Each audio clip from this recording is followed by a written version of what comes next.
இன்னைக்கு ஹிக்விஷன் பிராண்ட்ல இருந்து நம்ம டெக்ஸ்ரிப் யூடியூப் சேனல் ஒரு புது ஆஃபர். இந்த ஆஃபர்ல இந்த ஹிக்விஷனுடைய 2MP கொண்ட 4 சேனல் டிவிஆர் ஒன்று வரும். இந்த டிவிஆர்ல அப் டு 2MP கேமரா வரை யூஸ் பண்ணலாம். இந்த டிவிஆர்ல நீங்க 4 கேமரா கொடுக்கலாம்.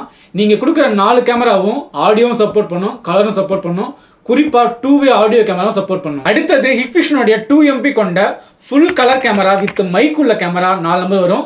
இந்த கேமரா குறிப்பா பார்த்தோம்னா 2-வே ஆடியோ ஒர்க் ஆகும். இந்த காம்போல வர இந்த 4 கேமராவுடைய வீடியோ ரெக்கார்ட் பண்றதுக்கு 500GB ஹார்ட் டிஸ்க் ஒரு நம்பர் வரும். இந்த 4 கேமராவுக்கு பவர் கொடுக்கிறதுக்கு 4 சேனல் SMPS ஒரு நம்பர் வரும். இந்த 4 கேமராவுக்கு தேவையான 8 BNC பின் வரும். இந்த 4 கேமராவுக்கு பவர் கொடுக்கிறதுக்கு 4 DC பின் வரும். இந்த 4 கேமராவுக்கு தேவையான 4 PVC பாக்ஸ் வரும். இந்த 4 கேமராவுக்கு தேவையான Zebronics 90 மீட்டர் ஒயர் ஒரு காயில் வரும். இந்த காம்போ வாங்கும்போது இந்த 4 கேமராவுக்கு தேவையான எல்லாமே வந்துடும். இந்த காம்போட ஆஃபர் பிரைஸ் பார்த்தோம்னா 13,499 ரூபாய் மட்டுமே. 2 வருஷம் வாரண்டியோட வரும். இந்த காம்போ நீங்க பர்ச்சேஸ் பண்ணும்போது மேக்ஸியானுடைய இந்த பவர் ஸ்ட்ரிப் உங்களுக்கு ஃப்ரீயா கிடைக்கும். ஆல் ஓவர் தமிழ்நாடு ஃபுல்லா ஃப்ரீ ஷிப்பிங் தான். இந்த காம்போ உங்களுக்கு வேணும்னா மேல இருக்கிற இந்த நம்பருக்கு கால் பண்ணி உங்க ஆர்டர் புக் பண்ணிக்கோங்க. நீங்க புக் பண்ணதுல இருந்து மேக்ஸிமம் 2 டேஸ் டெலிவரி ஆகும். ST கொரியர்ல வரும். இந்த காம்போ ஆஃபர் ஜூலை 10 வரைக்கும் இந்த ஆஃபர் இருக்கும். தேவைப்படுறவங்க ஆஃபர் யூஸ் பண்ணிக்கோங்க.